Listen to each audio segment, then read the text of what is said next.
Hey, it's me, Art of Singularity, and welcome to my new video. In this video, I'll be showing you how to shade, or sort of. I don't really have a specific method to shading, right? I just kind of do. Okay, I generally do cross hatching for pen when I'm cross hatching when I'm doing pen, and more of a blender, like a blending type method when I'm doing pencil. So right here, this is a pencil, so I think the shading looks more smooth. I think shading is mostly about like trying to represent the form that you're actually like trying to represent the form that you're shading in. So this is a sphere, so I'm using this like crescent shaped shading just to show that it's spherical, right? As long as you can represent the curves and the, I guess, the topography of the object, I think you're doing a good job. And then for pen, I do more of a cross hatching method. Also, maybe I should have my all my strokes go in the same direction. I kind of curve it. I curve it depending on where I am on the object. So I don't know. Also, the reason I'm making the middle darker is I was trying to give it like a metallic type of rendering. So I don't know if that turned out that well.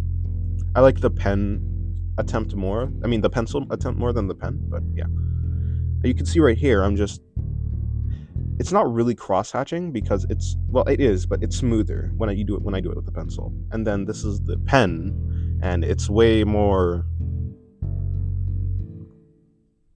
I guess you can see the more individual strokes because that's how I draw it with the pen.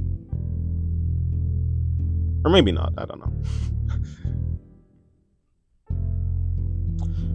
So after this, it's gonna be the cubes, right? And I think the cubes are pretty easy because, so I'm gonna be doing like a top, like the lighting coming from the top right, which is pretty easy because all you have to do is just shade in like the farthest point from the light, darkest, and I mean, anything in between is in between, right? So I try and keep it simple. So I think in real life, when a cube is there, you can see a little bit more variation in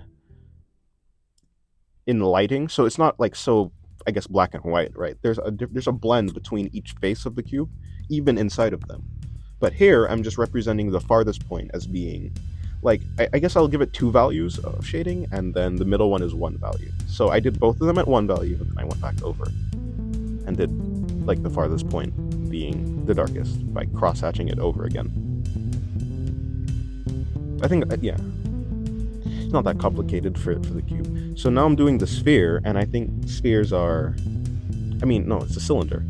But yeah, pretty easy. So if it's coming from the top right, the bottom part of the sphere, the cylinder, it's a cylinder. Why are you saying sphere? It's going to be darkest, right? And then the farthest point away, the flat plane of the cylinder is also going to be, I guess, the same level of darkness as the underside, kind of. So,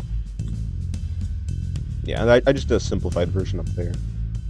So now I'm doing the face, and I think the face is pretty easy.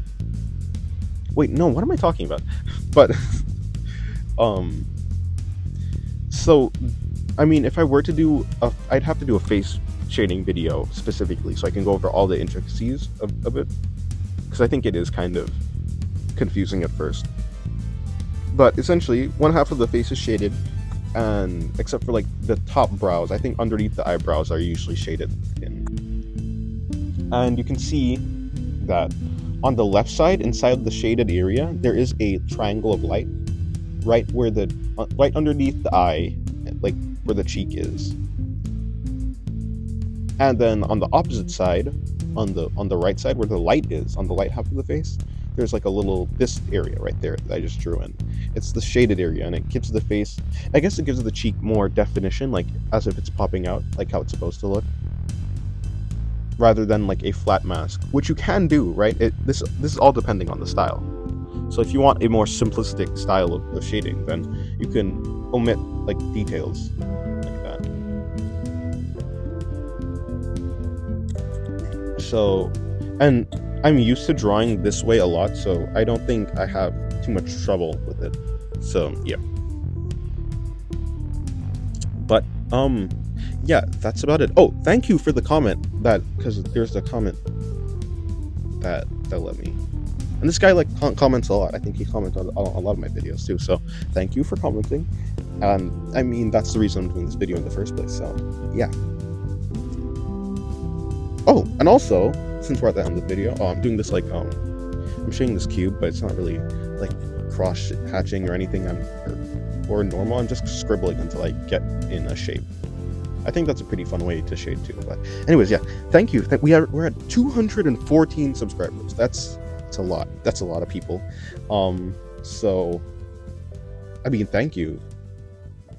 Thank you for commenting, for liking, for clicking on the video in the first place, for getting this far into the video. Yeah, I appreciate it. And I guess we're gonna get to the final page, or like, yeah, the finished page in about a second. So, I mean, yeah. Thank you very much. I guess, well, I mean, yeah, I guess I'll see you all later. Goodbye.